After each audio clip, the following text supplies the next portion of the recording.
সেনা সদস্যদের দেশপ্রেমে উদ্বুদ্ধ হয়ে দায়িত্ব পালনের আহ্বান প্রধানমন্ত্রীর।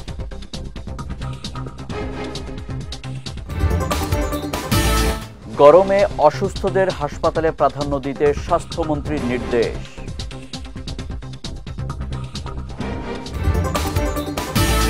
এবং কাল ঢাকায় আসছেন কাতারের আমির, সই হতে পারে 11 চুক্তি ও সমঝোতা স্মারক।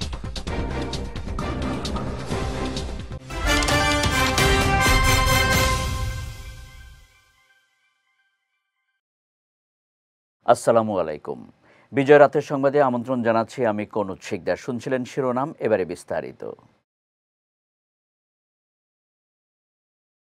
দেশপ্রেমে উদ্বুদ্ধ হয়ে দায়িত্ব পালনের জন্য সেনা সদস্যদের প্রতি আহ্বান জানিয়েছেন মাননীয় প্রধানমন্ত্রী শেখ হাসিনা।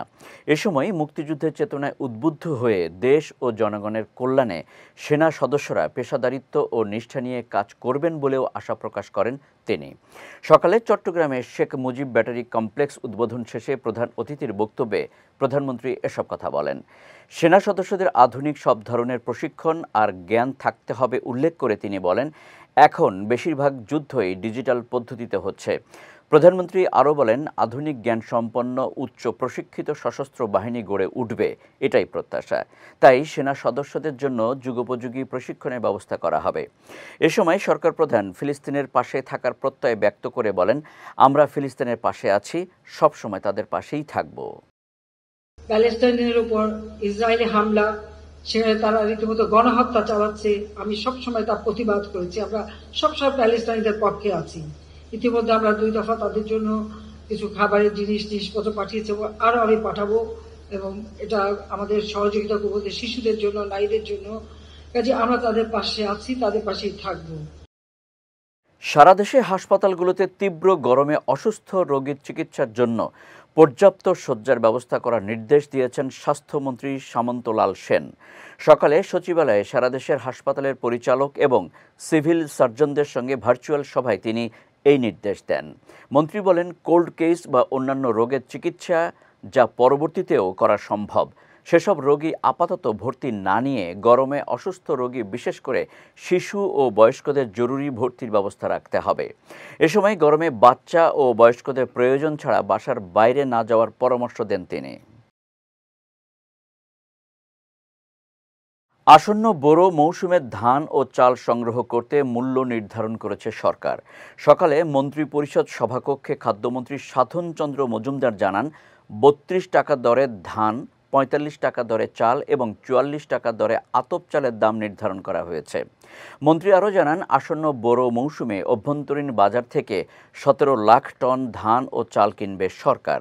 এর মধ্যে 5 লাখ টন ধান, 11 লাখ টন চাল ও 1 লাখ টন আতপ চাল সংগ্রহের লক্ষ্যমাত্রা নির্ধারণ করা হয়েছে। ধান 5 লাখ মেট্রিক টন প্রয়োজন, এটা ওপেন থাকবে। যদি কৃষকেরা আরও বেশি নিয়ে আসে তাহলে আরও বেশি কেনা হবে। 32 টাকা প্রতি কেজি। এবং সিদ্ধ চাউল 11 লক্ষ মেট্রিক টন, দাম 45 টাকা প্রতি কেজি। এবং আতপ চাউল 1 লক্ষ মেট্রিক টন, মূল্য 44 টাকা প্রতি কেজি। গম 50,000 মেট্রিক টন, প্রতি কেজি 34 টাকা। এটা হলো সিদ্ধান্ত। এবং আমরা হাওড়ে 7 তারিখ থেকে ধান কেনা শুরু করব। আগামীকাল 2 দিনের সফরে ঢাকায় আসছেন কাতারের আমির Sheikh Tamim bin Hamad Al Thani. গত 2 দশকের মধ্যে এটিই হতে যাচ্ছে কাতারের আমিরের প্রথম বাংলাদেশ সফর। বিকেলে একটি বিশেষ ফ্লাইটে তার ঢাকা পৌঁছানোর কথা রয়েছে। রাষ্ট্রপতি মোহাম্মদ শাহাবুদ্দিন হজরত শাহজালাল আন্তর্জাতিক বিমানবন্দরে আনুষ্ঠানিকভাবে তাকে অভ্যর্থনা জানাবেন। এরপর দিন সকালে প্রধানমন্ত্রী শেখ হাসিনা কাতারের আমিরকে তার কার্যালয়ে অভ্যর্থনা জানাবেন। সেখানে তাদের মধ্যে বৈঠকের পর দ্বিপক্ষীয় আরও একটি বৈঠক অনুষ্ঠিত হওয়ার কথা রয়েছে। কাতারের আমিরের সফরকালে 2 দেশের মধ্যে 11টি দলিল সই হওয়ার সম্ভাবনা রয়েছে। এর মধ্যে রয়েছে 6টি চুক্তি ও 5টি সমঝোতা স্মারক। এবার জেলা সংবাদ।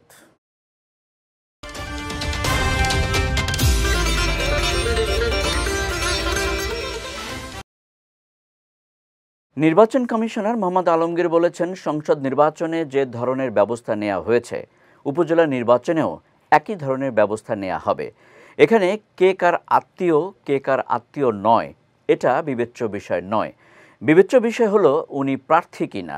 সকালে উপজেলা নির্বাচন উপলক্ষে নারায়ণগঞ্জ জেলা প্রশাসকের সম্মেলন কক্ষে এক মতবিনিময় সভা শেষে তিনি এসব কথা বলেন।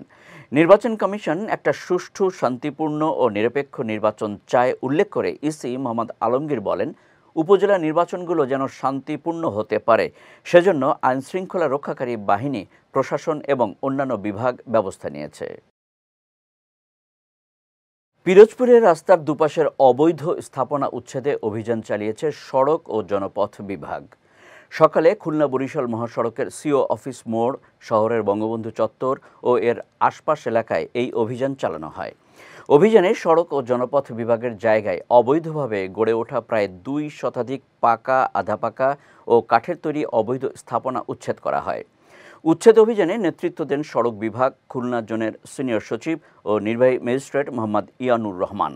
এই উচ্ছেদ অভিযান কার্যক্রম চলমান থাকবে জানিয়ে তিনি বলেন, সড়কের দুপাশ দখলমুক্ত করে সড়ককে প্রশস্ত করার আহ্বান জানিয়েছিলেন সাধারণ মানুষ। এই অভিযানে তারা বেশ খুশি। যাচ্ছে খেলার সংবাদে।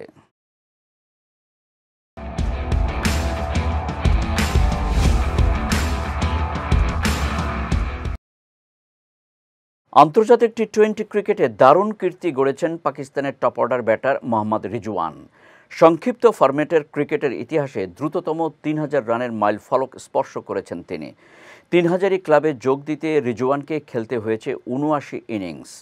গতকাল রাওয়ালপিন্ডি ক্রিকেট স্টেডিয়ামে নিউজিল্যান্ডের বিপক্ষে ম্যাচ জেতানো 45 রানের ইনিংস খেলে মাঠ ছাড়েন রিজওয়ান।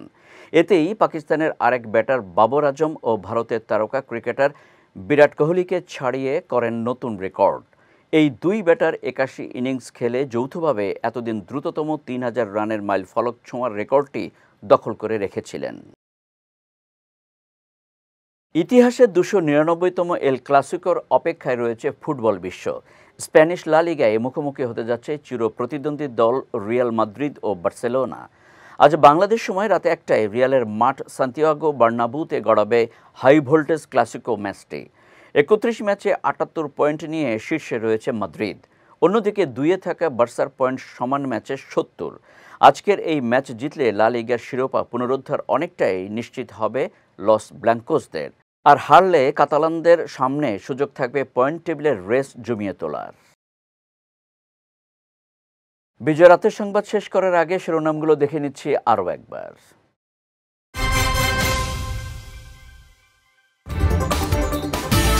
সেনা সদস্যদের দেশপ্রেমে উদ্বুদ্ধ হয়ে দায়িত্ব পালনের আহ্বান প্রধানমন্ত্রীর।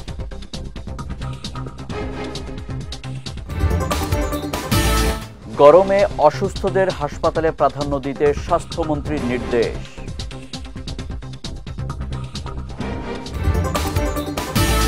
এবং কাল ঢাকায় আসছেন কাতারের আমির, সই হতে পারে 11 চুক্তি ও সমঝোতা স্মারক।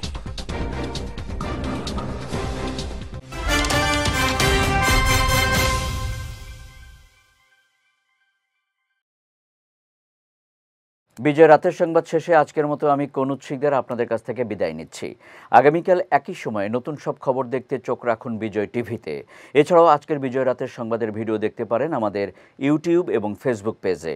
আমাদের ইউটিউব হলো youtube.com/BijayTVOfficial এবং আমাদের ফেসবুক পেজ হলো facebook.com/BijayTVLimited। এতক্ষণ সঙ্গে থাকার জন্য ধন্যবাদ সবাইকে।